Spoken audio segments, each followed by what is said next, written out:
paz do Senhor. Estamos em mais uma aula, né? Mais uma aula. E hoje nós vamos falar sobre o papel do educador cristão. O nosso papel, o meu, o seu, o de todos nós, estamos ministrando a cada dia sobre a vida das nossas crianças. É porque muitas vezes a gente tem aquela coisa de dizer assim, a educação vem de casa, quem tem que ensinar é o pai e a mãe. Realmente, segundo a Bíblia, a função dos pais é o quê? Dar a instrução aos filhos. Dar a instrução tanto material quanto espiritual. Só que muitas vezes os pais não têm desenvolvido esse papel. E aí nós que estamos trabalhando com as crianças, estamos trabalhando no Ministério Infantil, precisamos assumir esse papel de educador cristão, educador espiritual dessas crianças. Então, é a nossa tarefa, sim, ser um educador espiritual, um educador cristão para as nossas crianças. E temos uma das coisas assim, muito interessantes, que o nosso tempo é muito curto. Nosso tempo é pequeno, nosso tempo é... Temos aí durante a semana toda, ele passa a semana toda e às vezes algumas igrejas só tem a salinha ou o culto das crianças, aquele horário do culto. Algumas ainda têm a metodologia antiga, né? Antiga não, eu diria, acompanha ainda o início de tudo, que primeiro as crianças ficam no culto, canta, depois sobe para a salinha. Já tem outros que já começam direto na salinha. Então o tempo nosso é pequeno, mas precisamos compreender o nosso papel, a nossa tarefa, que precisamos desenvolver com muita habilidade. Não é porque o tempo é curto que achamos que não vamos passar nada. Vamos sim, com pouco tempo, mas iremos educar, trazer algo espiritual sobre a vida deles. Aí você vai falar para mim assim, José, mas às vezes o que acontece? São filhos de pastores, são filhos de crente, mas às vezes os seus pais estão muito ligados à obra e esquecem o que tem em casa.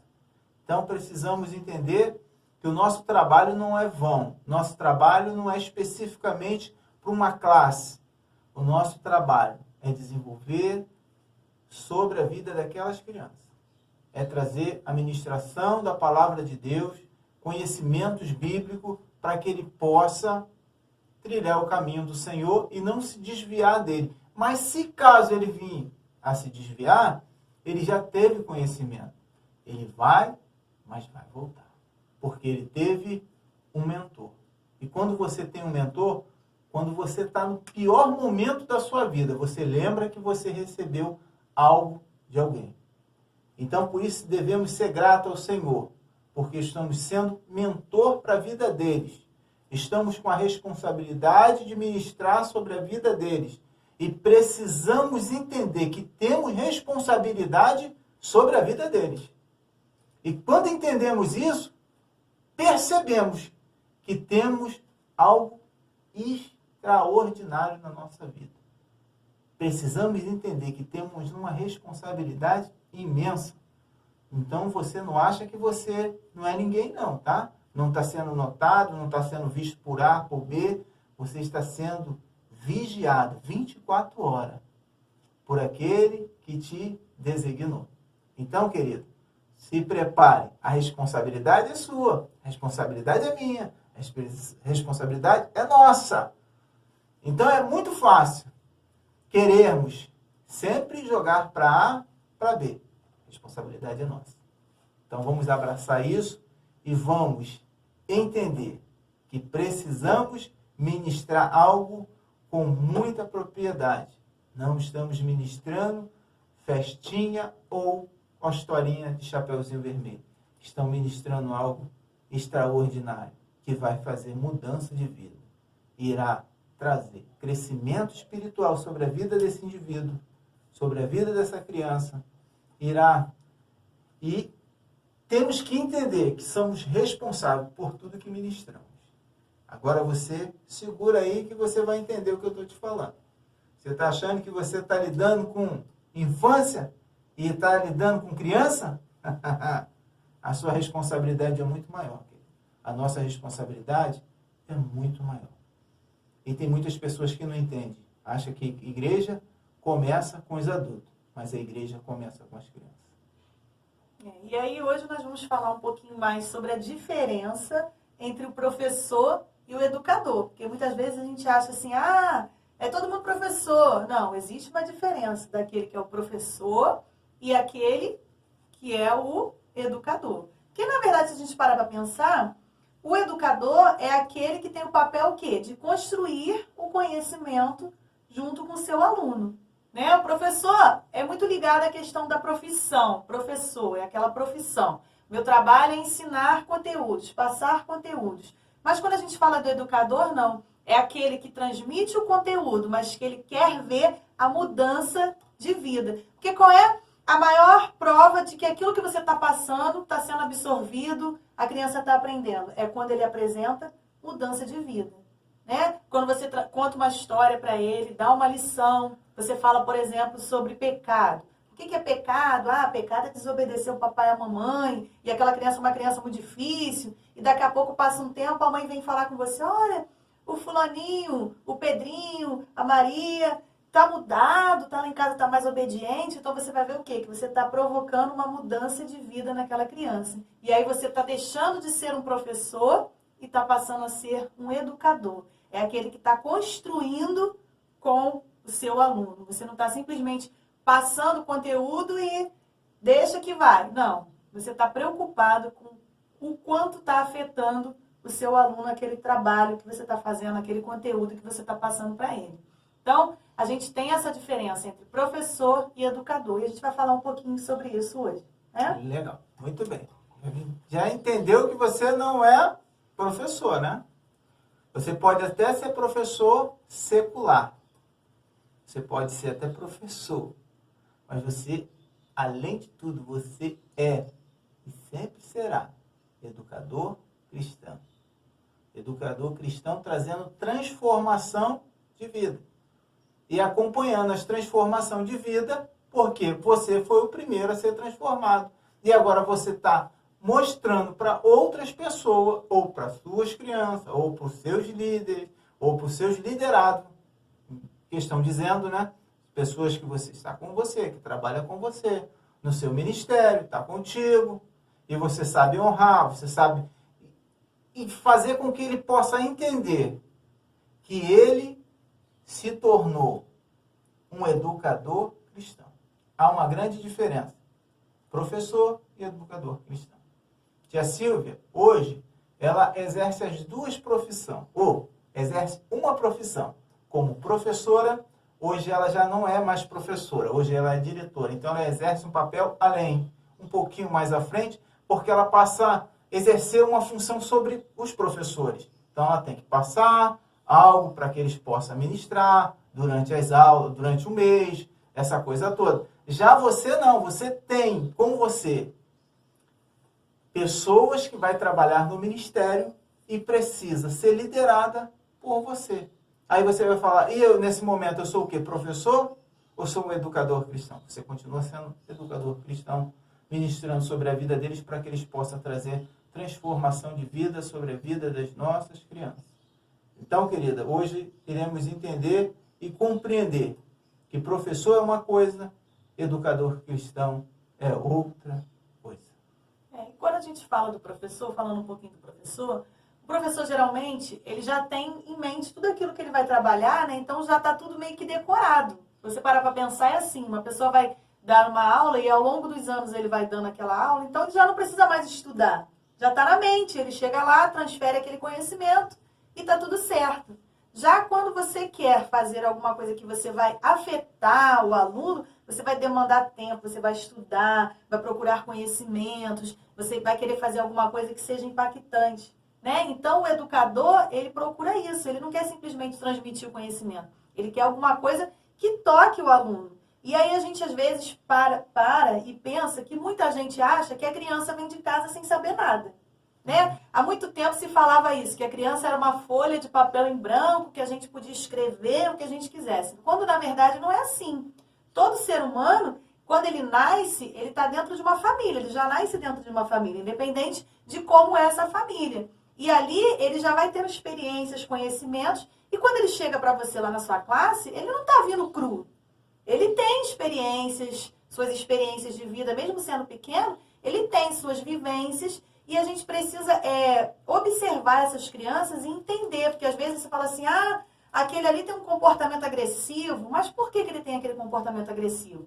E o educador, ele tem esse olhar diferenciado, ele vai observar aquela criança, vai observar aquela família e vai tentar transmitir um conteúdo que seja adequado. Não adianta você falar de palácio, de rei, se aquela criança, de repente, mora numa comunidade que ele não tem nem banheiro dentro de casa. Então, é uma coisa que está muito distante da realidade dele. E como que você vai adequar aquele conteúdo, aquela história que você vai contar para aquela criança? Como que você vai fazer para que ele entenda aquilo ali que você está falando? Porque, às vezes, a gente vai falar existem muitos termos bíblicos, né, nas traduções mais antigas, que para a gente é difícil de entender, né? E agora a gente já tem outras linguagens que são mais simples, mais fáceis de entender. E a gente precisa ter esse cuidado. É igual a questão das medidas, né? Quando fala lá tantos côvados de altura, e agora a gente já tem as novas versões que falam em centímetros, em metros, para que seja mais próximo da realidade da criança. E o nosso papel enquanto educador é isso, que a gente transmita o conhecimento, mas não simplesmente para ele decorar, mas para que ele possa entender. E eu sempre falo, uso como exemplo, quando você estuda lá os conteúdos de história, de matemática, geografia, que você, quando está lá no ensino fundamental, você só decora. E você, muitas vezes, as crianças falam, para que eu vou aprender isso? O que eu vou usar isso na vida? E aí, quando você chega no nível superior, no ensino médio, você já começa a abrir a sua visão e entender, eu preciso aprender isso porque eu vou usar para isso. Essa parte da matemática é porque eu preciso fazer conta, por causa do dinheiro. Então, é um conteúdo com relevância. Não adianta você passar para a criança uma coisa que ele não vai entender. O tempo todo, eu sempre falo sobre isso. É como a questão dos grandes pregadores. Às vezes, tem grandes pregadores, mas que você assiste a mensagem dele e fica com sono. Por quê? Porque ele sabe muito, tem muito conhecimento, mas na hora de transmitir, ele transmite, às vezes, através de uma linguagem que para você não está entendendo nada. Então, a gente precisa ter cuidado com isso. É melhor você passar um conteúdo simples, mas que a criança possa entender. E aí a gente faz uma comparação sobre duas árvores, que são os jequitibás e os eucaliptos. E a gente vai falar sobre o professor, que é comparado ao eucalipto, e o educador, que é comparado ao jequitibá. E aí a gente sempre fala daquela história, educação não é profissão, é vocação, né? A gente sempre ouve essas frases românticas, né? Bonitas. Lindas, mas vazias. E na prática, às vezes, a coisa não é bem assim. Então, se a gente for falar de eucaliptos, quem já viu um eucalipto? Eucalipto é o quê? Uma madeira de reflorestamento. Então, hoje em dia, os papéis, a maioria das coisas são feitas de eucalipto. Por quê? Porque é uma árvore que você planta, rapidinho ela cresce e está tudo resolvido. E eu sempre costumo dizer que o professor é como eucalipto. É fácil de substituir, né? Porque um professor é aquela pessoa que tem conhecimento. Então, conhecimento, ele estudou, tem conhecimento, qualquer um pode ser um professor. Como o eucalipto. O eucalipto você planta, rapidinho ele cresce, você corta, vai lá, planta de novo, e aí está tudo certo. Mas já o jequitibá é uma árvore o quê? Centenária. Ela demora anos para poder alcançar aquele crescimento. São árvores que têm os troncos bem grossos, né? E são árvores o quê? Que têm história. A gente costuma dizer que são árvores que têm história. Por quê? Às vezes você está num lugar, vê uma árvore enorme, com aquele tronco grosso, e você fala assim, quem plantou? Ninguém sabe quem plantou. E também ninguém viu, ninguém arranca. Elas são o quê? Tombadas. Não pode arrancar porque é o meio ambiente, vai prejudicar o meio ambiente. Por quê? Porque elas fazem diferença. São quase que insubstituíveis. E assim também é o educador. É aquela pessoa que vai fazer diferença na vida daquela criança. Vai ser aquela pessoa que vai passar pela vida da criança e que vai deixar uma marca. Né? A gente sempre fala isso. Quem lembra da sua primeira professora? Será que ela foi boa, foi ruim? Porque quando é uma experiência ruim, você quer esquecer. Mas quando é uma pessoa boa, você lembra com carinho, fica aquela lembrança, né? É comum a gente ouvir falar, eu lembro do fulano, que, poxa, foi uma pessoa que me discipulou, que fez um trabalho. E nós temos que ser para as nossas crianças assim também, como os jequitibás, árvores que têm história, que todo mundo quer saber, quer conhecer, quer lembrado, né? Vai passar aquela criança, virão outras crianças e eles vão lembrar de você. É muito bom quando às vezes você chega numa igreja, em algum lugar e fala, você foi minha tia na salinha. Você fala assim, não, eu sou tia de gente velha, não. Né? Mas é legal, por quê? Porque você deixou uma marca, deixou uma história para aquela criança. E aí você não é simplesmente alguém que passou pela vida daquela criança, mas que você fez diferença na vida daquela criança.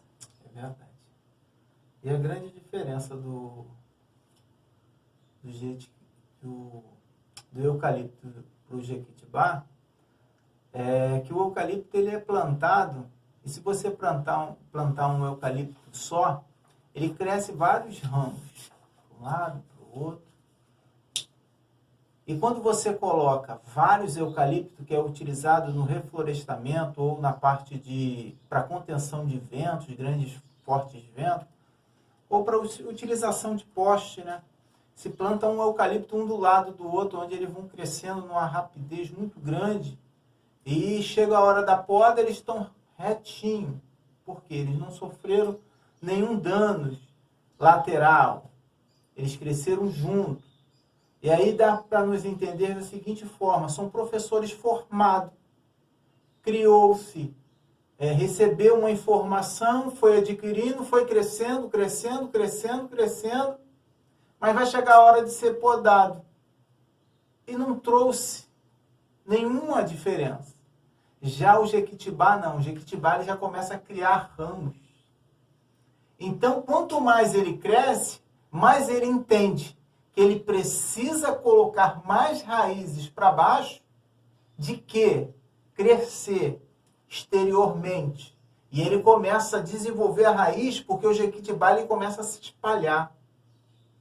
E ele, devido ser uma árvore centenária, ou você queira entender, que o eucalipto, se você colocar um do lado do outro, ele vai crescendo, ele não passa daquela medida. O eucalipto ele vai manter e vai crescer, subindo, subindo, subindo, e vai-se embora retinho. Já o jequitibá não, ele já vai criando corpo, força, e ele já vai recebendo mais pancada, mas ele vai desenvolvendo uma habilidade de engrossar, de se fortalecer. Já o eucalipto, se você bater nele e se marcar, ele cresce, mas já ele vai tombar, sabe por quê? O crescimento é rápido e a raiz fica bem superficial. Quanto o meio dele estiver marcado, ele certamente vai romper naquele espaço. E o que eu quero dizer com isso?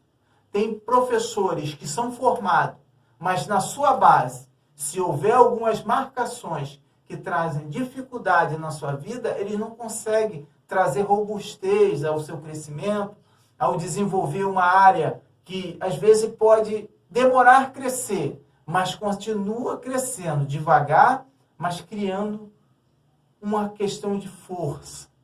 O eucalipto, você vai ver que ele, quando é colocado enfileirado um lado do outro, ele não tem a tendência de quebrar. Já o jequitibá não. Ele pode estar só e ele não tem perigo nenhum de tombar a árvore ou quebrar-se. Ele cresce com um galho, ele começa a produzir uma coisa chamada sombra. Já o eucalipto não, ele dispara para cima, ele vai embora. Ele esquece que as crianças estão aqui. As crianças não estão lá. E aí ele perde o seu foco. O professor é assim. Ele começa com a matéria, que quem quiser acompanhar, acompanha. Se não quiser, eu já fiz a minha parte. Eu já tenho o meu. Para que eu preciso de mais alguma coisa? Você, se quiser, me segue. Já o eucalipto não, querido. O jequitibá já é diferente. O eucalipto é dessa forma. Ele cresce e vai embora. Já o jequitibá não. Ele quer produzir sombra sobre a tua vida. Ele quer a cada dia mostrar para você que você precisa crescer em conhecimento para que você possa entender que você é sombra para outras vidas. Você precisa causar tranquilidade sobre outras pessoas e você precisa ser lembrado. E o jequitibá, ele é essa planta que cresce, mas é reconhecido por onde passa. Onde você passar, você vê um jequitibá, você fala, que árvore espetacular, né? Cresceu, cresceu, tanto para os lados quanto para cima, mas não caiu. Já o eucalipto, ele tem seu tempo certo, que ele não pode crescer muito. Quando ele cresce demais, é certo que ele vai romper. Então, para que ele não rompa, é cortado rapidamente. Então, queridos, seja como o Jequitibá, não como o eucalipto. Seja para os seus alunos Jequitibá que produz sombra sobre a vida deles. E que na hora certa eles possam também se inspirar em você e se tornar um Jequitibá, não um eucalipto.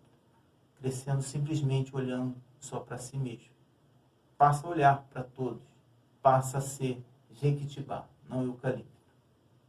E aí, falando sobre o educador, ele precisa ter o quê? Convicção da sua chamada, né? O educador é aquele que entende que ele foi chamado por Deus e que ele está ali para fazer a diferença na vida daquelas crianças. Porque muita gente está ali, eu estou aqui porque o pastor me colocou, porque não tinha ninguém, né? Cair de paraquedas. Cair de paraquedas é a famosa frase, né? Cair de paraquedas. Estou aqui só para substituir A, fulano, B. É verdade. Quando, na verdade, o verdadeiro educador é aquele que tem convicção. Não, eu sei que eu fui chamado para isso. Eu estou aqui, eu respiro o departamento infantil, eu faço tudo pelo departamento infantil, eu brigo pelo departamento infantil.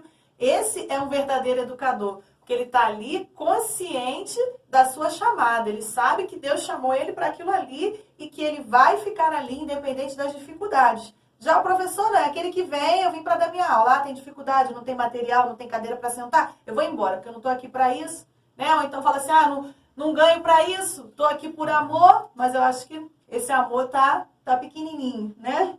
Então, já o educador não, ele está ali, independente das dificuldades, dos problemas que vierem, ele vai estar ali procurando a cada dia fazer o seu melhor, porque ele tem convicção que ele foi chamado para aquilo ali. Não é verdade? É verdade.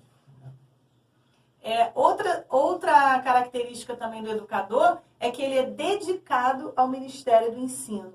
Ele procura o quê? Fazer o melhor, estudar, se capacitar, né? Porque a palavra de Deus fala isso, que existem diversos ministérios. E aí ele fala, se é ensinar, que haja dedicação ao ensino. Então, ele procura preparar a aula da melhor forma possível, procura, não tem recursos, mas ele usa reciclagem, né? Hoje em dia a gente vê aí tantos vídeos no YouTube ensinando ideias, né? De como você vai trabalhar. Eu não tenho dinheiro, mas eu posso usar o que eu tenho lá em casa, vou contar uma história, vou usar uma vasilha que eu tenho lá na minha cozinha e dali eu vou preparar alguma coisa. Uma vez eu vi uma história de um missionário na África que ele precisava contar uma história para as crianças e ele não tinha recursos. E aí ele começou a usar o caroço de manga. E aí ele fazia os personagens com caroço de manga para poder contar as histórias para as crianças, para ilustrar as histórias. Então, assim, esse é um verdadeiro educador, apesar dele não ter os recursos, mas ele buscou alternativas para poder passar aquele ensino da melhor forma possível. E o educador, o verdadeiro educador cristão, ele realmente se preocupa com isso. É diferente, ele não está ali preocupado com o cargo, né, com o status que ele vai ter, porque ele está trabalhando no Ministério Infantil. Ele está preocupado realmente com as crianças, com fazer o melhor para as crianças, né? Um outro ponto também é que os educadores, eles mantêm uma comunhão real com Cristo. Isso é muito importante para nós trabalharmos com as crianças. A gente precisa ter uma verdadeira comunhão com Deus, porque nós somos espelhos. Eu sempre falo isso para os professores que trabalham com a gente, que a gente precisa se preocupar, porque você vai ser o professor da criança na escola dominical, no domingo à noite, mas você vai ser no Facebook também, na sua rede social. Então, às vezes, a pessoa, não, na igreja é uma coisa, lá fora não. As crianças estão te observando o tempo todo. Né? Você fala para ele que quando ele está lá na classe com você, ele não pode usar o celular. Mas quando você está assistindo o culto, você está o tempo todo no celular. E a criança está te observando. Então, você precisa ter um relacionamento real com Cristo. Ele precisa entender a forma que você fala com o Senhor, como que você ora, como que você ministra a palavra. Isso tudo vai influenciar também para as crianças. Com certeza ele vai reproduzir tudo que ele está vendo em você. É simples, comum. Eu falo isso com muita propriedade porque eu tenho a minha pequenininha em casa. E às vezes está eu e a minha esposa aqui conversando. E ela está brincando aqui na frente, está aqui brincando. Quando não, ela está assistindo televisão e está no celular. A criança faz isso, consegue fazer 3 coisas ao mesmo tempo. Eu acho incrível que eu não consigo fazer uma sozinha. Mas tudo bem, vamos lá. E às vezes eu estou aqui conversando com ela e daqui a pouco o tom de voz nossa é comum a gente baixar um pouquinho, porque a gente vai falar algo que não pode ser reproduzido por ninguém. E criança tem a facilidade de reproduzir isso em outras ocasiões. Assim, sem pensar, ela fala. E aí a gente vai estar conversando aqui, daqui a pouco eu baixo o tom. E eu falo, pronto, ela não está nem percebendo. E você começa a conversar, e daqui a pouco ela fala, mas é isso, isso e isso. Aí você fala, ela está prestando atenção? Antes de você começar qualquer aula, ministração, você vai observar que vai ter criança que tem uma facilidade muito grande. E isso é dotado muito pelas crianças que é imperativo. E a tia Silvia vai falar sobre uma das aulas, sobre isso também, sobre imperatividade. Isso é uma das aulas nossas também. Fica tranquilo que vamos chegar lá. Não esquecemos não, temos isso ainda no nosso decorrer do tempo. E tem criança que tem uma facilidade muito rápida de assimilar, resolver na cabeça quanto você está tentando criar uma expectativa, ele já matou a charada, já está na frente, e você está achando que está abafando, mas na verdade você está sendo sufocada por ele. Porque quando você acha que ele está fazendo bagunça, ele já assimilou. A professora se perdeu, a professora não sabe o conteúdo que está dando, a professora está sem conteúdo, ela pegou a aula agora em cima da hora e ela está toda perdida. Aí daqui a pouco ele olha para a tua cara assim, dá aquela olhadinha e tu fala assim, esse infeliz está me... Ele está prestando atenção em mim. Aí você vai perceber que o seu conteúdo trouxe observação, que ele já percebeu que você não estudou. E a pior coisa, irmão, eu vou falar isso com propriedade, porque eu já fiz, já passei por isso, já estive numa sala de aula, onde você está naquela correria imensa, não adianta justificar, não adianta falar que está correndo, falar que está com isso, com aquilo. A aula tem que ser preparada porque foi lhe dado uma tarefa. Então, você não tem desculpa.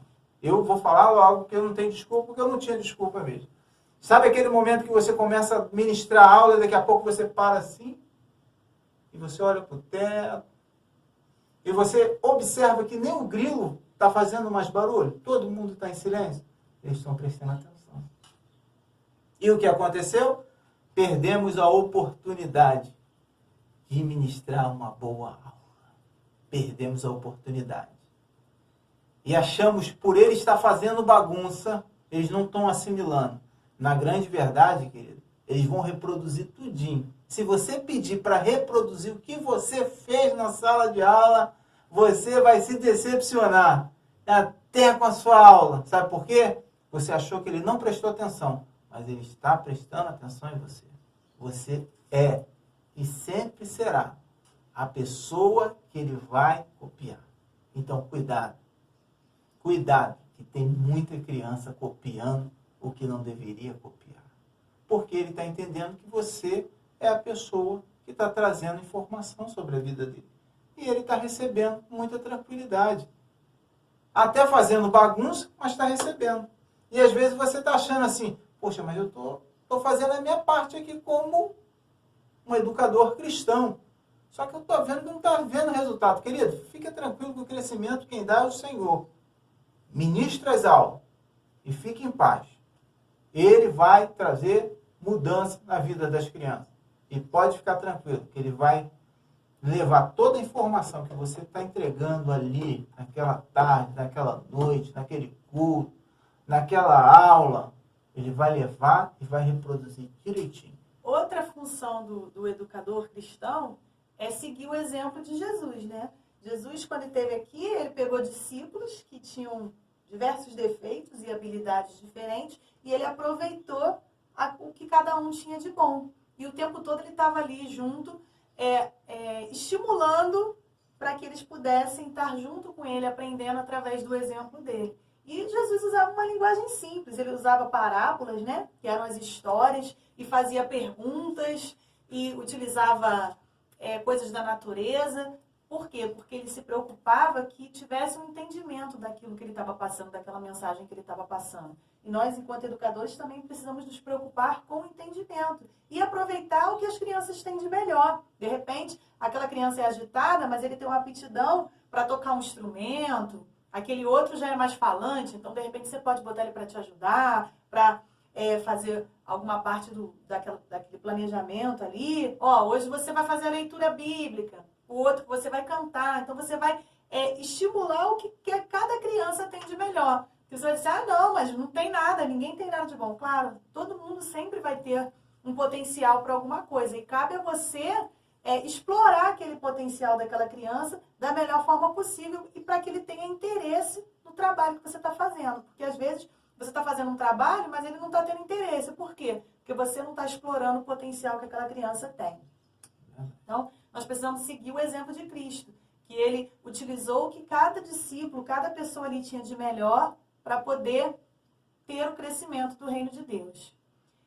Um outro ponto do educador é que ele nunca cessa de aprender. Nós precisamos o tempo todo estar estudando, aprendendo, lendo a palavra de Deus, buscando conhecimento, para que nós possamos a cada dia desenvolver um trabalho melhor. Porque tudo fica ultrapassado. O que era bom ontem, hoje já mudou. A gente está num mundo de tecnologia que tudo avança muito rápido, né? Então, ninguém mais dá uma aula da mesma época que dava há 50 anos atrás, né? Então, não adianta a gente ficar daquele jeito, não, porque eu aprendi assim e meu pai me ensinou assim, eu vou ensinar assim para os meus filhos. Não, o que funcionava com você pode não funcionar hoje. Então, a gente precisa, a cada tempo, estar melhorando os nossos conhecimentos, ampliando, procurando estar antenado, porque as crianças estão muito assim, antenados, eles sabem de coisas que às vezes a gente não sabe.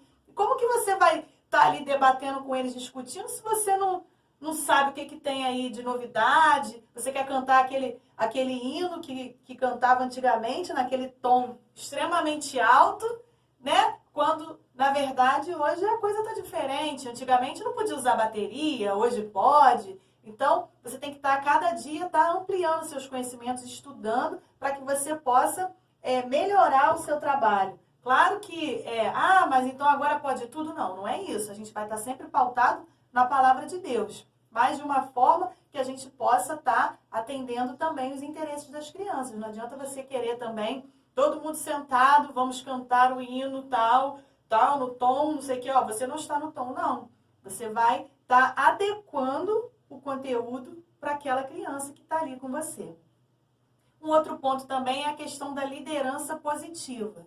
A gente não adianta dizer, porque eu sou professor, eu que mando. Muita gente tem falado sobre isso, que tem dificuldade com a disciplina, com as crianças. Minha maior dificuldade é manter a disciplina. Minha maior dificuldade são que as crianças não param quietas. Então, como que a gente pode desenvolver uma liderança positiva com essas crianças?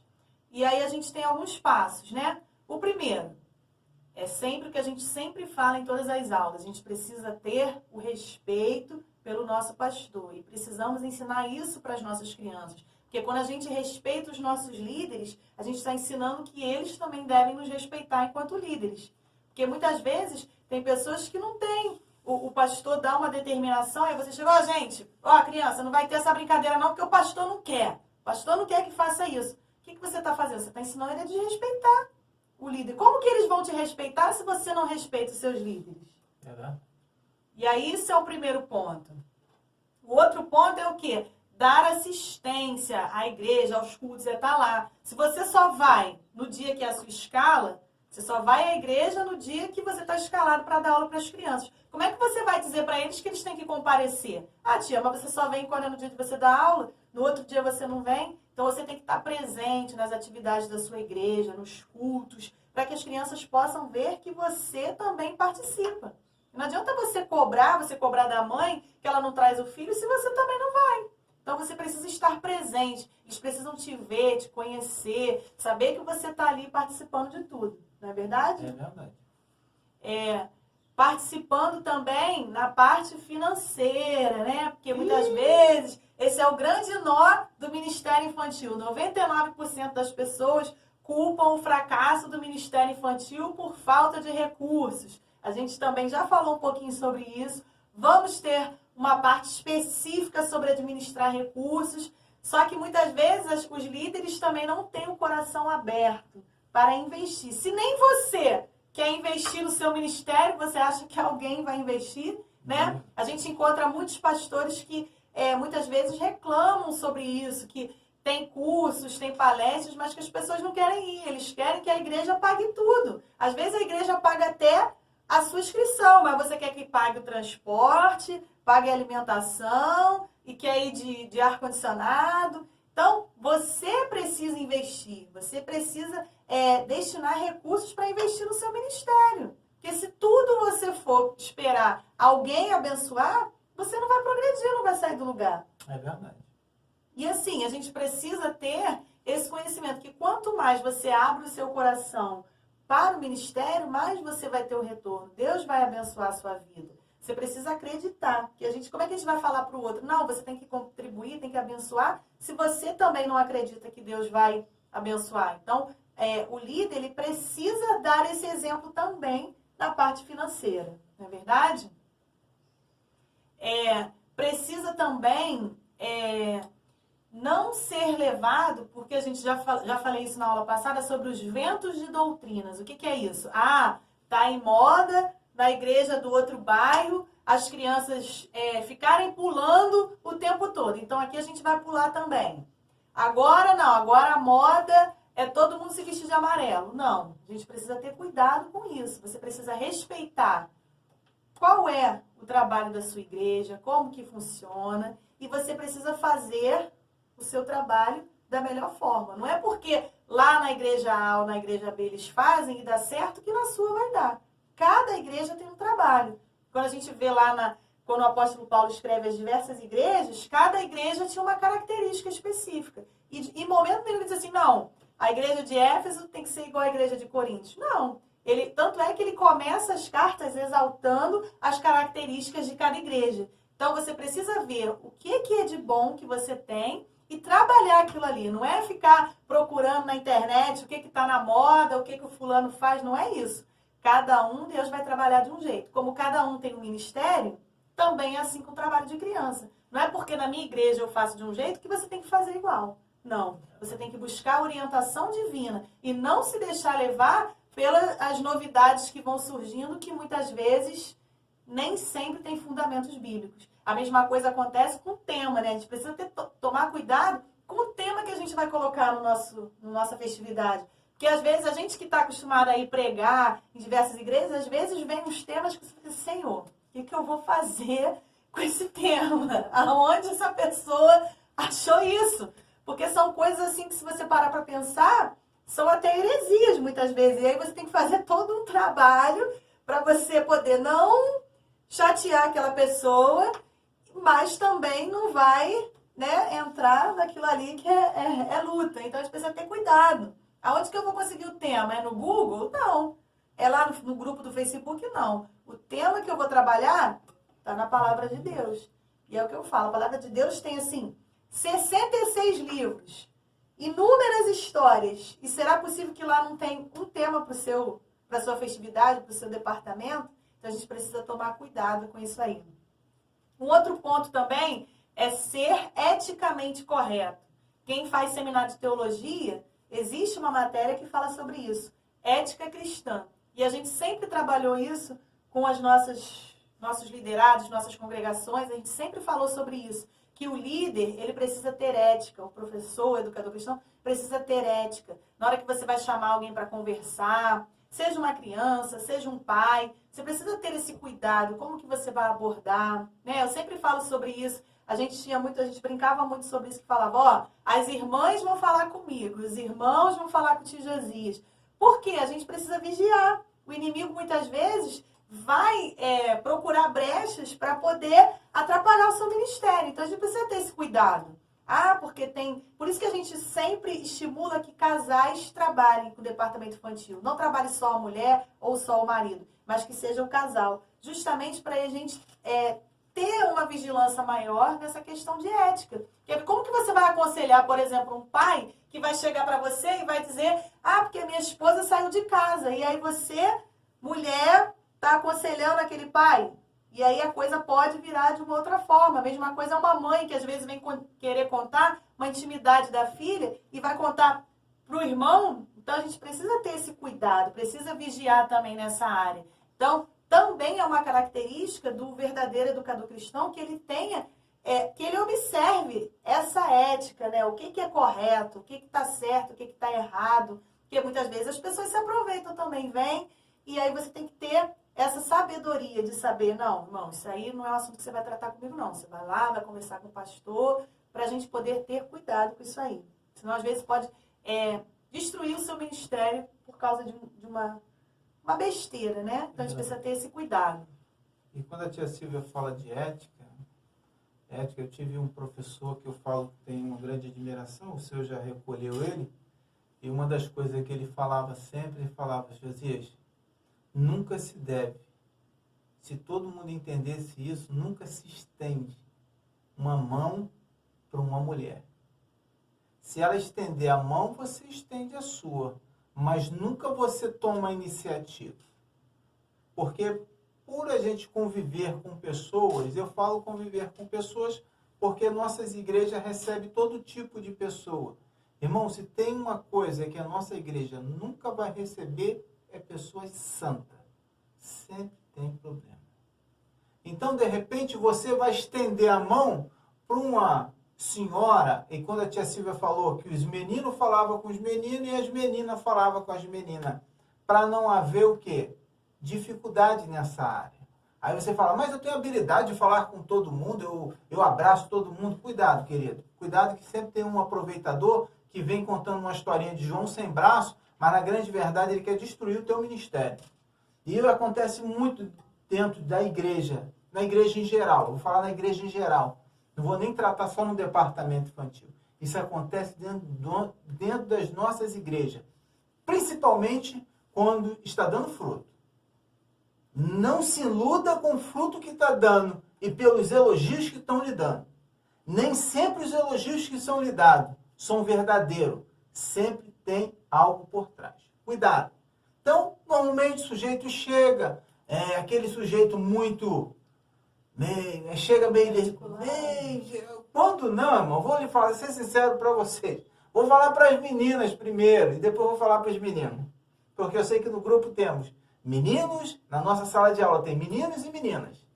Sujeito chega contando muita desgraça de casa que a mulher não fez, que a mulher deixou de acontecer. Cuidado, ele está com intenções estranhas com a senhora. Chega contando história, porque minha esposa não fez isso comigo. E ela não faz isso com a criança. E você vai se envolvendo, e você vai se doando, e você começa a falar, e daqui a pouco você já está entregando a sua vida também, e você começa a chorar as suas decepções com ele. Daqui a pouco, irmão, vai dar ruim esse negócio. Essa miséria vai levar alguém para o buraco, e vai levar os dois. Então, para que isso não aconteça na sua vida, querido, aprenda a ética cristã. Cuidado. Porque as nossas igrejas não recebem pessoas santas, não. Nossas igrejas recebem pessoas com problemas, pessoas problemáticas, pessoas com relacionamento totalmente deslacerado lá fora, que vem para dentro das igrejas, acreditando na mudança e na transformação. Só que eles vêm com os demônios que vêm por trás, irmão. Se demônio, ele te leva. Então você não vai terminar conquistando, ganhando, você vai terminar perdendo. Então, para que isso não aconteça, principalmente eu falo para as irmãs, então que tenha um casal, que quando for aconselhar, que esteja o casal junto, que possa trazer algum esclarecimento. Mas, irmão, quando você perceber que tem algo além, você tem que direcionar ao seu pastor. Cuidado que você vai receber, é comum você receber pessoas que estão com dificuldade, vem, conversa com você, porque eu estou passando isso, tal. E se você conseguir trazer uma palavra de esclarecimento, legal. Mas se você perceber que vai além do que você tem ou que você possa passar, direciona para o teu pastor. Isso não é covardia não, querido. Isso é grandiosidade. Sabe por quê? Um grande esclarecimento o teu líder vai te dar. Então, direciona para o seu pastor. Não tenta ser clínico geral, não. Seja educador cristão, mas não tenta ser clínico geral, não. Clínico geral tem hora que ele acerta, mas tem hora que ele erra também. Irmão. E quando ele erra, ele apanha pra caramba com os erros que ele comete. Então, na verdade, você é líder direcionado para o departamento infantil e para os meninos. Sabe aquela menina que chega, minha esposa sempre fala, Se tem uma coisa que mulher entende, é sobre voz mansa. Aquela voz melosa, e fala baixinho, aquela voz que você fala assim, cuidado, Jesus tem negócio estranho no ar. Esse negócio aí tá com sapatinho de algodão, mas não é de algodão, não, Jesus. Isso é luta. Isso é demônio. Fuja desse negócio. Com a voz melosa pro teu lado. Ei, irmão, que isso, aquilo. Não vai levar a lugar nenhum. Sempre tem uma palavra que possa trazer transformação. Observou que está muito meloso, ó. Descarta. Direciona pro teu pastor. Irmão, seria bom a senhora conversar com o pastor. Marque uma audiência pastoral com o pastor. Ele tem uma palavra de... Não é que você não tenha a palavra de Deus, não, querido. Eu não estou dizendo isso, não. Eu só estou querendo te direcionar para você não perder o teu foco. Que, na verdade, é com as crianças. A responsabilidade com o adulto é com o seu pastor. Então, direciona o pai ou a mãe para o seu pastor. Que ele, com certeza, vai ter uma palavra do céu para a vida dele e vai trazer mudança. E depois ele ainda vai te agradecer. Se ele tinha uns pensamentos estranhos contigo, vai cortar na hora e Deus vai te dar a vitória e você vai trabalhar com a criança lá e vai ver ela crescer para a glória de Deus. Então, isso é ética cristã na igreja. Nunca se estende uma mão, homem, nunca se estende uma mão para uma mulher, a não ser se ela se estender a mão primeiro. E outra, nunca saia beijando esposa de ninguém. Você não está lá fora, naquele país lá de fora, que homem beija homem, esse negócio todo. Não. Vai beijar a sua esposa. Coisa que você precisa beijar é a sua esposa. Então, paz do Senhor para a irmã. Isso aí, muito seco. É seco? É seco, irmã. Porque quem tem que lhe beijar é seu esposo, não sou eu. Tá bom? Isso eu faço e faço questão de falar com muita propriedade. Porque dentro da igreja, muitos casais estão se perdendo porque estão se deixando levar e achando que é pessoa... são os verdadeiros galã. E, na verdade, ele tem que ser galã da sua esposa. A pessoa que ele tem que deixar romântica, falar palavras bonitas, é para sua esposa. Dentro da casa do Senhor, o que a gente precisa trazer é palavras transformadoras, palavras de salvação. Isso aí é muito importante. E também uma outra questão, falando ainda de ética, e hoje a gente vê tantos casos de abuso, tantas coisas contra as crianças, que a gente precisa vigiar nessa parte também. Por exemplo, na nossa equipe, a gente não permitia que ninguém trocasse a fralda das crianças. Quem tem que trocar a fralda é a mãe. Então, aconteceu da criança precisar trocar a fralda, manda chamar a mamãe vem e faz essa troca. Por quê? A gente não sabe como que é essa família em casa. Então, às vezes pode acontecer uma situação que pode te acusar de alguma coisa que você poderia ter evitado. Então, precisou trocar a fralda, quem vai trocar é a mamãe. Meninos que trabalham com o departamento, ter cuidado com as meninas principalmente, colocar no colo, tá abraçando muito. Não quer dizer que a criança vai te dar um abraço e você vai rejeitar, não é isso. Mas tem gente que é muito carinhoso, né? Então quer ficar com todo mundo no colo, beijando muito. A gente precisa ter cuidado nessa parte, porque a gente sabe que o inimigo tem trabalhado nessa área aí na vida das crianças e a gente precisa se resguardar com relação a isso. Então, o trabalho que você vai fazer na sua sala, tudo isso, você precisa tomar cuidado. A gente estimula muito que a gente tenha homens trabalhando com as crianças, mas que sejam casais. Porque quando você está com um casal, você já elimina muito problema. Por exemplo, às vezes você precisa arrumar a igreja para uma festividade, você vai ter que ficar até mais tarde, se está o casal junto, é uma coisa. Agora está uma irmã com um adolescente, com o outro, ou às vezes um irmão com um adolescente, e aí isso aí dá margem para outras situações. A gente precisa vigiar muito nisso aí, nesse ponto. É uma coisa que a gente sempre falou muito sobre isso. Estimule seu marido a trabalhar com você, com as crianças. A gente sabe que às vezes os homens têm uma dificuldade maior. Nem que seja, você vai dizer, não, você fica na porta, só olhando. E aí Deus vai trabalhando no coração dele. E aí daqui a pouco ele está ali cantando também, contando uma história. Então, estimule, se você trabalha sozinha, estimula seu esposo a trabalhar. Se você trabalha e sua esposa não trabalha, estimula para que você possa evitar alguns problemas. Então, é bom que a gente tenha o casal junto. Se é solteiro, menina, menino, vigia nessa parte, vai escalar. Na hora que você vai escalar a sua equipe, tenta botar, não se é solteiro ou se é uma irmã, só com um jovem, não. Bota 2 mulheres com um homem. entendeu? Para você poder evitar. Então, a gente precisa ter esse cuidado aí com essa relação da ética dentro da casa de Deus, dentro do ministério infantil. Como o tio José falou bem aí, para que a gente possa evitar alguns problemas, né?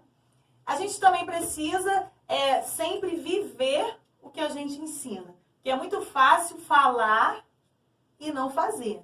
Hoje a gente tem muita dificuldade com relação a isso. A gente tem milhares de pessoas que são palestrantes para o Ministério Infantil, né? Dá curso, pós-graduado, de não sei do quê, mas quantas vezes ele esteve à frente de um ministério?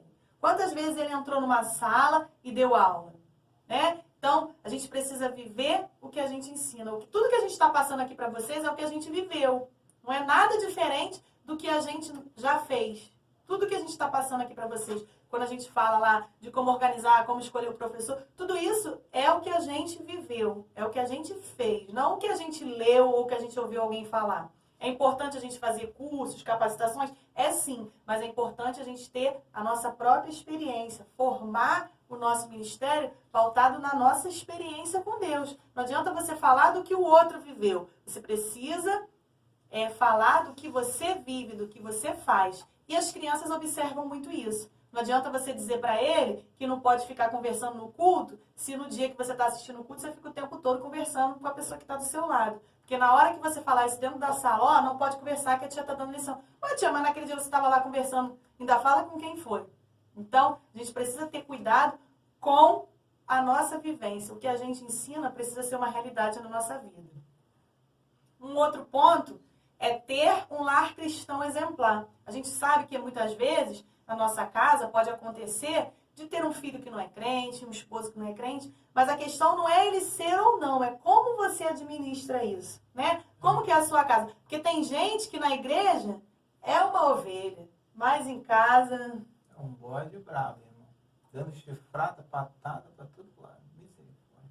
E aí as crianças também vão observar isso. A gente precisa ter cuidado. O nosso lar, o nosso filho, porque às vezes a gente quer chamar a atenção do filho do outro, mas o nosso filho está correndo. Você está dirigindo lá o trabalho lá na frente, está no culto infantil, e o teu filho mesmo está aprontando todas. E como é que você vai chamar a atenção desse se o teu está falando, você vai te chamar, você não dá conta nem do teu filho? Então a gente precisa ter cuidado com isso, né? Ter um lar exemplar, ensinar os nossos filhos a conversar.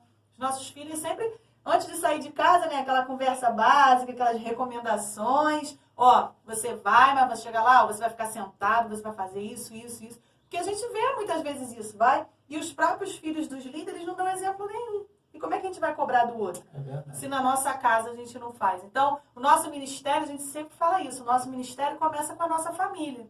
Se a gente não consegue ganhar a nossa família, a gente não vai ganhar os de fora. Então, a nossa família precisa ser um exemplo para as outras famílias, né?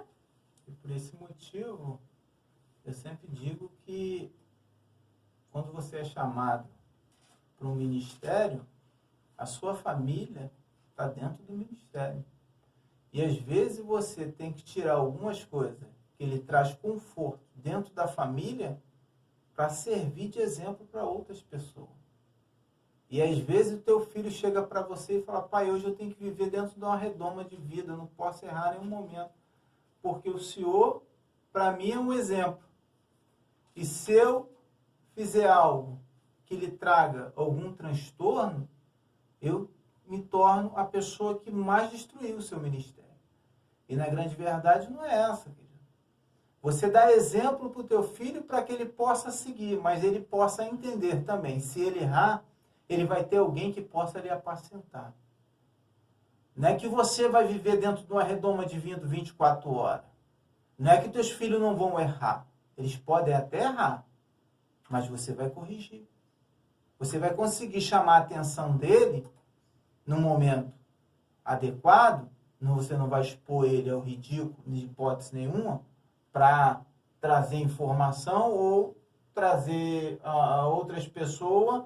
Uma das coisas que tu quer chamar a atenção, tu vai usar o teu filho como um ditado bode expiatório. Não. Eu não estou falando isso. Eu estou falando que você abraçou o ministério, você já entra numa coisa chamada vitrine. Os teus filhos serão a vitrine de todo o teu ministério.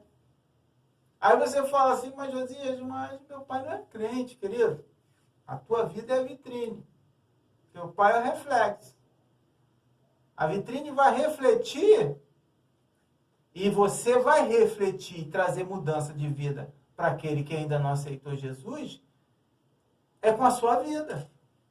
Só que é comum acharmos que somos evangélicos, nossos filhos vão ser aquele santo. Querido, vai chegar dentro da igreja, vai sentar. Irmão, quando na minha infância, eu saía de casa, minha mãe falava só no pé do ouvido, ó, vai ser assim, assim, assim, assim. Se fizer assim, assado e assado, chegar em casa, tem um negócio separado para você. Irmão, eu sentava no banco e ficava lá, ó, porque eu sabia que tinha autoridade dentro de casa, irmão. O problema hoje, sabe qual é o nosso maior problema? Que perdemos a autoridade dentro de casa. Não temos autoridade dentro de casa. As autoridades dentro de casa se tornou a televisão, se tornou a internet. E tem aquele detalhe ainda. Se meter a mão em mim, a delegacia está de pé. Filho, a delegacia está de pé, mas a surra eu vou lhe dar. Você não tem que apartar dele a vara. Aí você fala, José, você está me ensinando a ser agressivo. Não, não, não. Eu estou ensinando a você a entender que você é autoridade dentro do seu lar, dentro da sua casa. Então você tem que conversar com seu filho. Eu não estou ensinando a você aqui bater no seu filho, não. Eu quero que você entenda que você é responsável pela vida dele. Então você tem que trazer informação para ele. Meu filho, ó, você fez isso, isso e isso domingo passado que eu não gostei. Estou falando com você aqui dentro de casa, se repetir de novo, o negócio está diferente para você. Já entendeu o recado, né? Você quer que eu desenhe para você? Ele já entendeu o mistério, irmão. Oh, ele já está percebendo que o negócio... Opa, minha mãe está exercendo autoridade. Minha mãe tem autoridade lá na igreja, mas em casa ela tem autoridade também. O problema é que nós temos muita autoridade quando pegamos o microfone, mas quando estão sem microfone são um verdadeiro, desculpa a expressão, banana. Filho faz o que quer e você fica olhando? Que mundo que nós estamos? O problema todo é esse, irmão. Então precisamos entender que somos, além de tudo, somos educadores cristãos, mas somos pessoas que têm responsabilidade. Então os nossos filhos têm que entender que somos pessoas que temos dificuldade, temos trabalho, temos problema, todos nós temos, irmão. Nada é desculpa. E a sua autoridade não pode ser questionada por causa disso, não. Você é autoridade dentro do teu lar, dentro da tua casa, na tua igreja. Mas você não pode ser só autoridade quando você pega o microfone. Pegou o microfone, você dando a falar coisa que você não faz. E aí tem pessoas que estão olhando para você e estão falando assim, está falando que não vive. É a pior desgraça, irmão. É melhor então não falar nada. Fica calado. Se não exerce aquela função, cale a boca. Fique quieto que você vai ganhar muito mais. Eu estou falando, irmão, não é para trazer para você que eu sou o dono da verdade, não. Mas eu tenho que exercer a autoridade que nos é nos dado. Um pai, uma mãe. O problema é que hoje se confundiram muito. Os nossos filhos não precisam de amigos. Nossos filhos precisam de pai e de mãe. Amigo eles vão conquistar ao decorrer da vida, irmão. Ah, mas eu preciso ser amigo do meu filho. Então, para isso eu faço tudo o que ele quer. Querido, você vai se perder. Você é pai. Amigo, ele tem um montão. Fica tranquilo, tá? Você pode ser amigo do seu filho? Sim. Mas você, além de tudo, é pai dele. Então, para com esse negócio de querer achar que você é amiguinho, coleguinha. E, na verdade, o coleguinha faz tudo o que não deve fazer. E você vai entrar por esse caminho. Então, exerce a sua posição como líder em casa e na igreja. Seja você mesmo. Todo o nosso curso é pautado no que vivemos. Eu tenho 2 filhas, querido. Não tenho medo de falar. Eu tenho 2 filhas. Mas elas sabem o que é o pai dela e sabem quem é a mãe dela. São pessoas carinhosas demais. Mas também sabem a hora de trazer um castigo na hora certa. Então o que falta em nós é sermos líder consciente das nossas responsabilidades. Tá? Então, você quando vai exercer a sua autoridade sobre as crianças, para que haja algo e a criança enxergue você uma pessoa de autoridade. Não que eu estou falando você tem que ser um delegado, cara feio. Irmão, tem muitas formas de brincar e trazer disciplina. Brincando. É a melhor coisa, irmão. É disciplinar brincando. Você traz uma disciplina, o sujeito está rindo para você, mas está entendendo que você está chamando ele na responsabilidade. Está falando para ele assim, rapaz, você precisa se acertar. Agora, se você for deixando, o negócio vai levando, ele vai te tratando como coleguinha, amiguinho, perdeu a moral da história. Você vai ser mais um dentro da sala de aula. E continuando ainda com esse ponto aí da liderança positiva, um ponto importante também é você jamais usar a sua sala de aula para promover revoltas, dissoluções, né? Porque tem aquela pessoa que ao invés de ajuntar, ele espalha. Né? Então, às vezes ele está revoltado com alguma situação, ele foi lá, levou um projeto lá para o pastor, achou que estava abafando. Chegou lá, o pastor falou, irmã, não dá para fazer isso não. Você volta para sua sala, reúne seu grupo e ó, vamos falar mal, vamos reclamar, vamos... Ele vira, sabe quem, irmão? Sabe quem? Satanás. Ele consegue convencer todos que estão com ele que ele está certo e o pastor que está errado. Promove de uma tal forma que ele sai como santinho, o pastor sai como carrasco. E na grande verdade ele está usando a sala de aula dele, sabe para quê, irmão? Para promover contenda. Tem tempo para tudo na casa do Senhor. Tem projeto, irmão, que aos nossos olhos é espetaculares. Mas não é o momento, não é a hora. Você ainda não conquistou o espaço. E você tem projeto, tem uma visão. A visão que, na verdade, não é visão. Não tem um sujeito que não tem visão. Ele copiou a ideia de alguém que fez num determinado tipo de lugar e está achando que está com uma ideia brilhante. Nem sempre a testa brilhante é questão de sabedoria. É porque ele não percebeu que está brilhando, porque ele está suando. Então, querido, mente brilhante não é sabedoria. Então, cuidado. Não promova, não faça da sua sala de aula debate para causar transtorno para a sua liderança. Use a sua sala de aula para trazer paz sobre a vida daquele que está em luta. Trazer paz àquele que está em grande transtorno.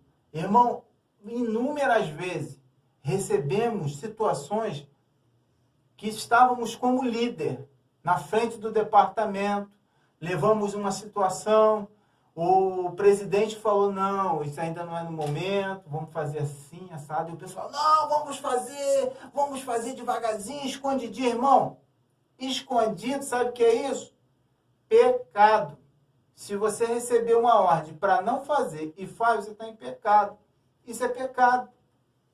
E o sujeito chegar, não, irmão, não aceito isso, não. Vocês fazem um... Quer ver uma das coisas que você vai sempre receber no seu departamento infantil?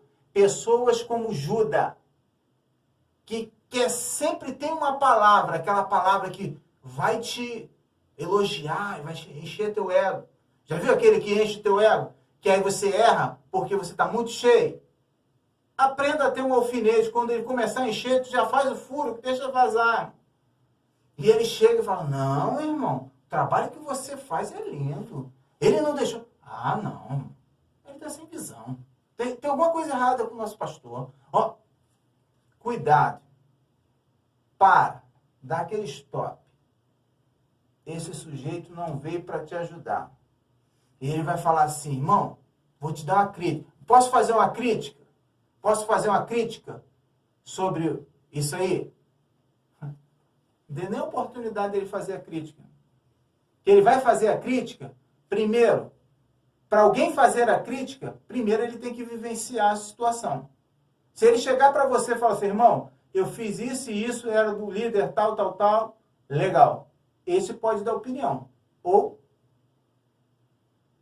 não aceite opinião de quem não vivenciou. Críticas construtivas não existem. Crítica é crítica. Não existe crítica construtiva. Construtiva é se ele passasse pelo momento. Agora esse negócio, vou fazer uma crítica construtiva aqui, irmão. Ó, eu não faria isso não. Na verdade, ele está tentando te frear. E, na verdade, o teu projeto vai à frente e ele vem com uma crítica construtiva que traz depreciação para o teu trabalho e você para no caminho. Crítica, irmão, sempre vai ser crítica. Crítica, não existe crítica construtiva. Construtiva porque se ele construiu alguma coisa, construiu não, então não construiu, vai embora, querido. Pode ir embora com a tua crítica, construtiva, desconstrutiva, porque não vai trazer diferença para o nosso ministério.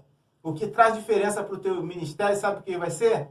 Estar debaixo de obediência. Obediência vai te trazer crescimento, mas desobediência vai te trazer desgraça, transtorno e muitos males além disso que eu estou lhes falando.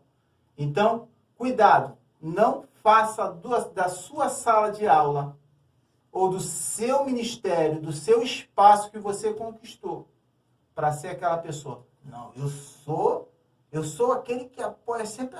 Não, eu quero fazer debate. Meu negócio é debate. Se o papel certo é esse aqui, eu vou apoiar o errado para ter debate. Meu negócio é pegar fogo, irmão. Eu quero pegar fogo para o mar, pegar fogo para comer sardinha frita. Cuidado, querido. A sardinha vai fritar, mas vai fritar você primeiro. Então, cuidado com isso, tá bom? Então, não use a sua sala para promover determinado tipo de coisa que não vai lhe trazer crescimento. Use a sua sala sempre para trazer palavras que vai construir vida. Palavras que vai trazer transformação, que vai aplacar algumas situações que estão acontecendo no momento. E você vai ter sempre aquela palavra. Não, peraí. Vamos parar, vamos refletir, vamos analisar. O que precisamos entender é que estamos debaixo de obediência. Se o nosso presidente falou, se o nosso pastor falou que não seria o momento exato, então vamos aguardar. Tudo tem seu tempo, vai chegar a hora, e você vai falar, caramba, há 2 meses atrás eu levei esse projeto, ele falou que não era o momento. Agora, 3 meses depois, ele está falando, é o momento de chegar, de trazer aquela situação, vamos fazer? Aí você fala, caramba, ainda bem que eu não joguei pedra no momento que eu deveria curtir, né? Aí você perde a bênção. Sabe por quê? Porque ele está simplesmente lhe testando. E você, de repente, vai jogar um projeto fora, porque você queria que fosse no seu momento, na sua hora, porque você é birria, quer fazer gracinha. Ai, não quero. Agora eu vou fazer também. Não vou fazer. Não vou fazer, vou andar. Agora vou empacar. Empaca, querido. Empaca, quem não cresce é você. A obra vai continuar, fica tranquilo, tá? Agora, não empaca não, irmão. Entenda, amadureça com esse não e conquista o próximo sim. O problema é que paramos no meio do caminho e perdemos a bênção. Então não perca a sua bênção não. Para, reflete. Então, vou entender que isso não é um não definitivo, é um não provisório. Vamos conquistar mais à frente, vamos conseguir fazer. Não é isso, Jacilda? É isso aí. E aí, a gente também entra para o próximo ponto, que é a questão do alvo. Você precisa ter um alvo do seu trabalho. E aí, qual deve ser o nosso alvo? Conseguir mais crianças, conseguir mais pessoas para trabalhar, que aí a gente respeitando todos esses pontos que a gente falou aqui, ter ética, seguir o exemplo de Jesus, respeitar a sua liderança, com tudo isso você vai estar procurando trabalhar para quê? Para o crescimento do seu ministério. E como que o nosso ministério cresce? É a gente sendo reconhecido mundialmente? Não.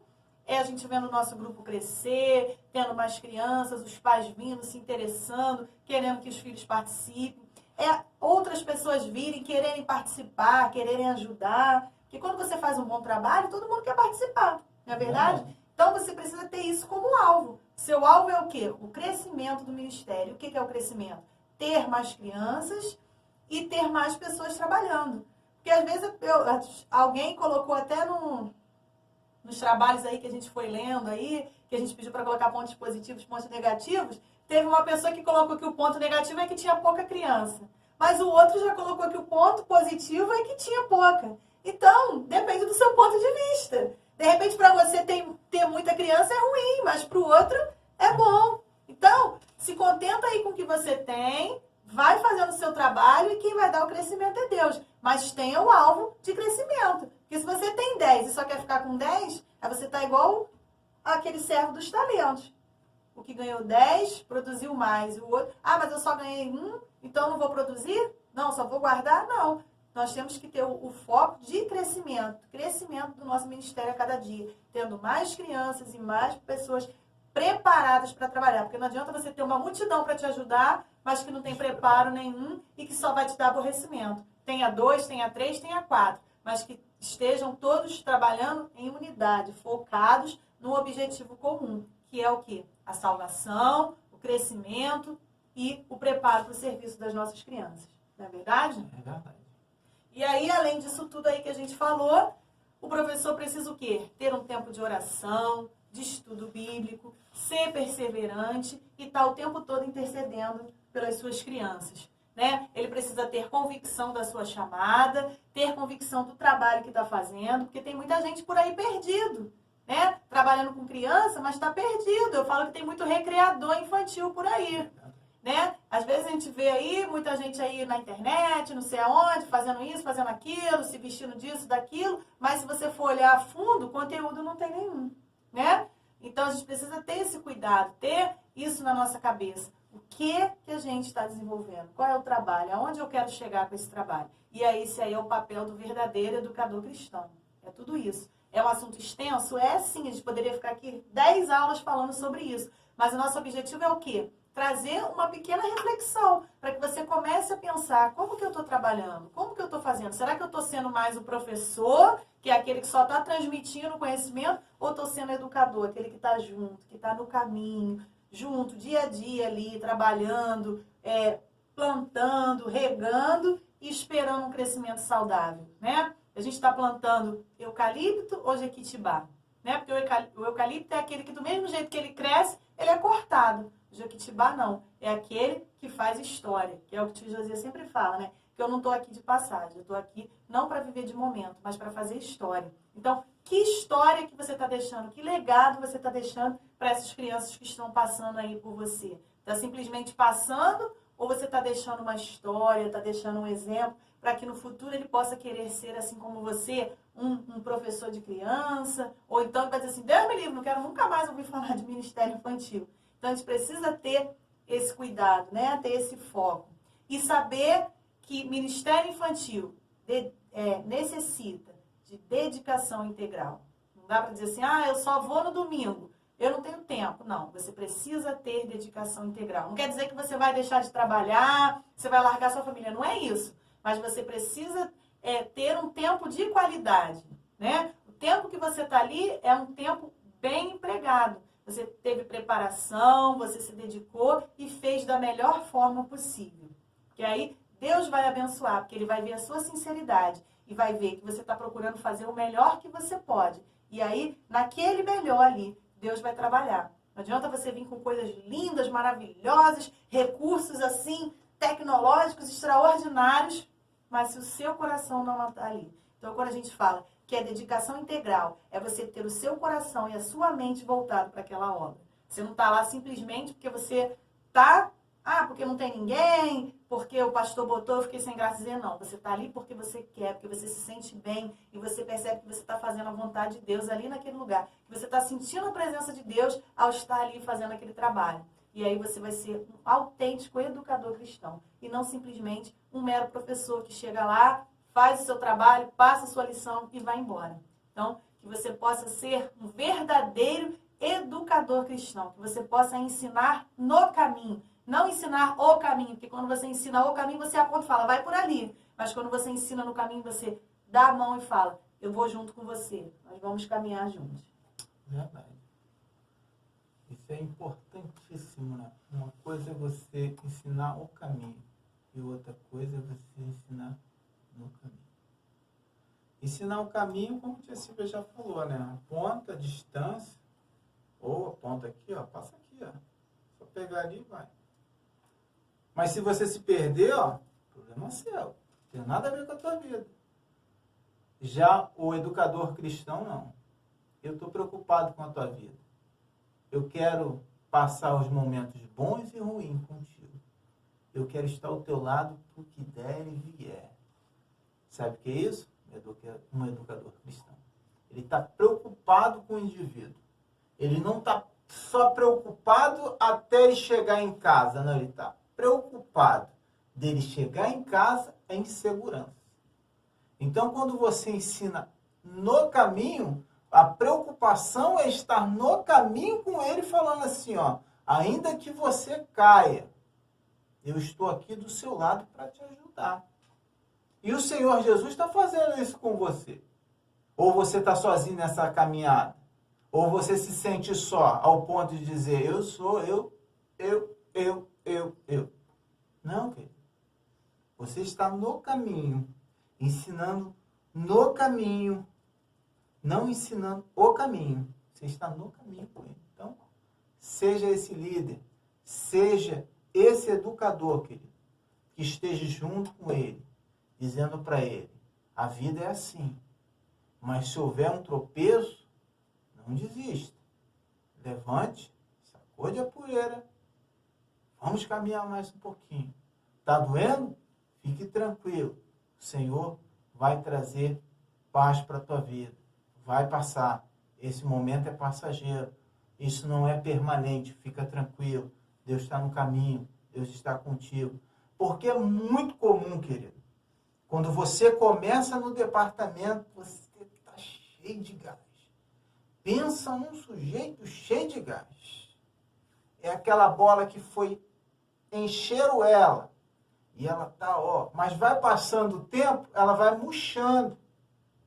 Mas ela não deixa de ser bola porque murchou. Ela vai depender da manutenção que é dada para ela se manter no alto.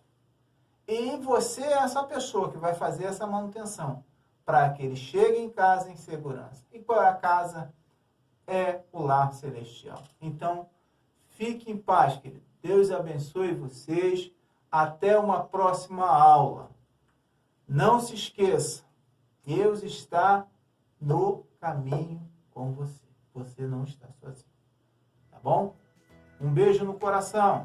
Até uma próxima. E agora que você terminou de assistir a nossa aula, deixa aí o seu comentário aí embaixo, né? Vamos discutir um pouco sobre o vídeo, né? O que você achou. Não esqueça de fazer as atividades que nós estamos acompanhando, cobrando, né? E vamos avançando aí com o nosso curso de formação para que você possa ser abençoado e que no final do ano a gente possa estar aí com vários departamentos estruturados, abençoados, né? E a gente possa ter a oportunidade de ir aí também conhecer o seu departamento, Muito bom. né? Fique em paz e até a próxima aula.